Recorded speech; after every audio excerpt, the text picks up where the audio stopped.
எல்லோருக்கும் வணக்கம். நாம் பல்வேறு ஆளுமைகளை சந்தித்து வருகிற நிலையில் நம்முடைய சேனலுக்கு தொடர்ந்து செய்திகளை வழங்கி வருகிற சென்னை கிறிஸ்தவ கல்லூரி தமிழ்துறை மேனாள் தமிழ்துறை தலைவர் திரு யு ஞானசுந்தர் ஜான்சன் ஐயா அவர்கள் திராவிட மொழிகளின் ஒப்பிலக்கணம் எழுதி தமிழுக்கு பெருமை சேர்த்த மேலை நாட்டு அறிஞர் பேராயர், திராவிட மொழிகளின் ஒப்பிலக்கணம் தந்த கால்டுவெல் அவர்களை பற்றி ஒரு நூல் எழுதியிருக்கிறார். அந்த நூலை பற்றி இன்று நாம் காண்போம். ஐயா அவர்கள் எழுதிய இந்த நூல் இங்க காட்டுற பாருங்க. ஐயா வணக்கம். அனைவருக்கும் வணக்கம்.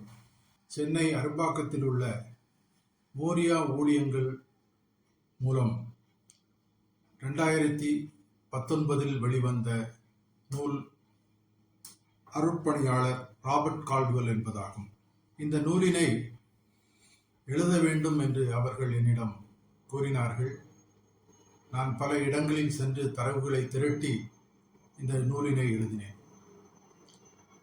மேலை நாடுகளிலிருந்து நம்முடைய நாட்டிற்கு வந்து ஏராளமான இறை தொண்டர்கள் சமய பணியை விட தமிழ் பணியும், கல்வி பணியும், மருத்துவ பணியும் செய்து தங்கள் வாழ்க்கையை நமக்காக முற்றிலும் துறந்தார்கள், இழந்தார்கள். அன்றைய காலகட்டத்தில் பயணம் என்பது பாய்மர கப்பல் தான்.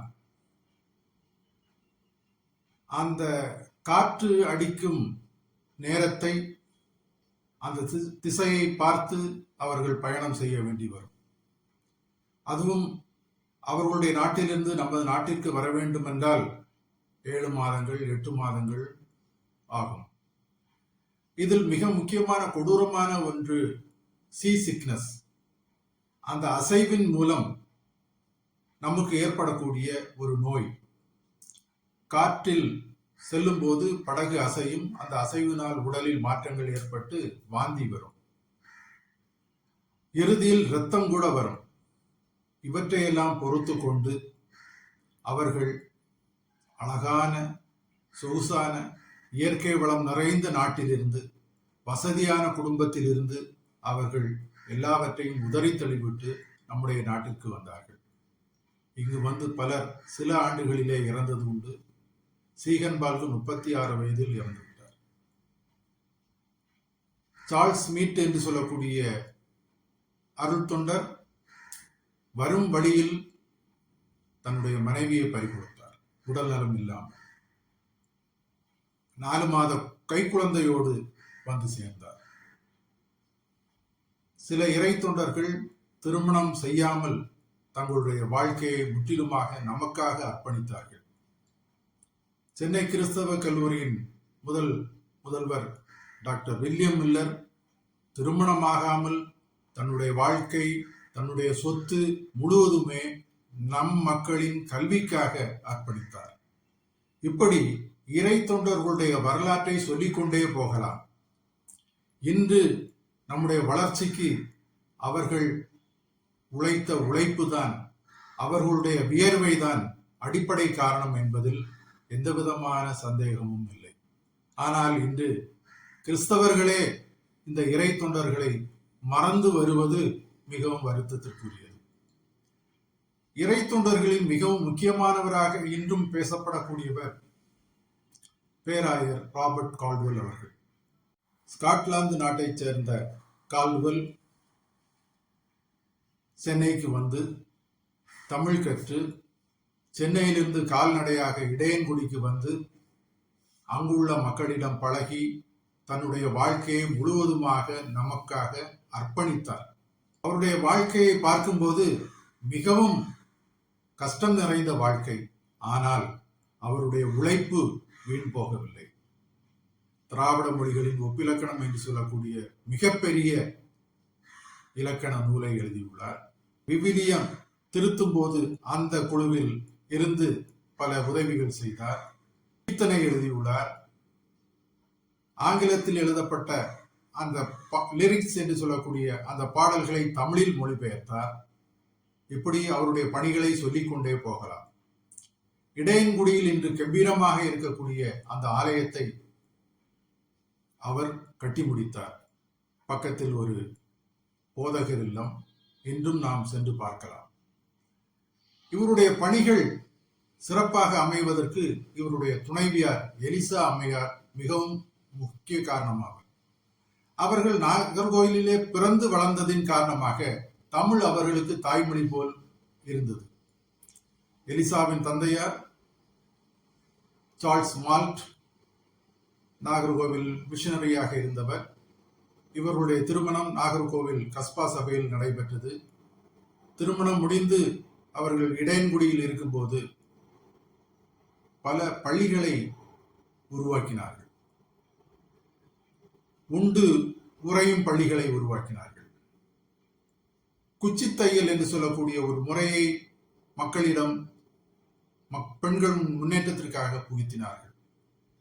அந்த காலத்தில் பெண்களுக்கு வயல் வேலைகளை தவிர வேற எந்த விதமான வேலைகளும் இருக்காது.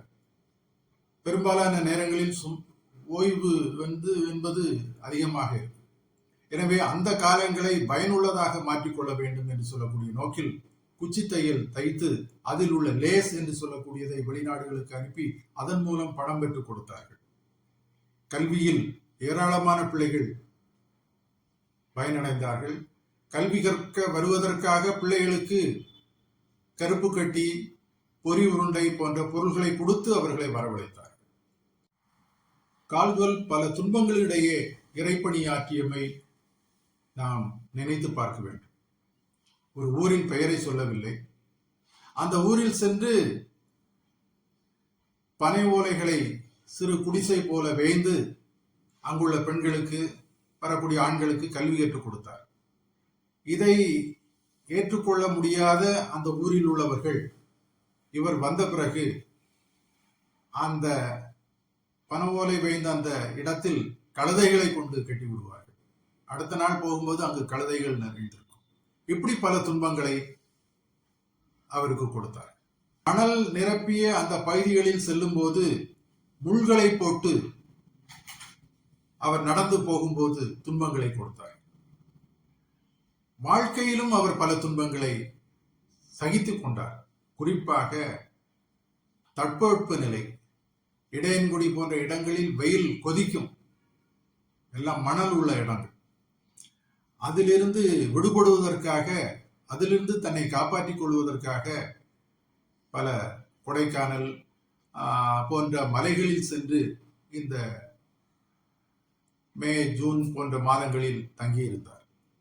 அதில் ஒரு மிகவும் துயரமான ஒரு சம்பவம் அசம்பு மலையில் நடந்தது.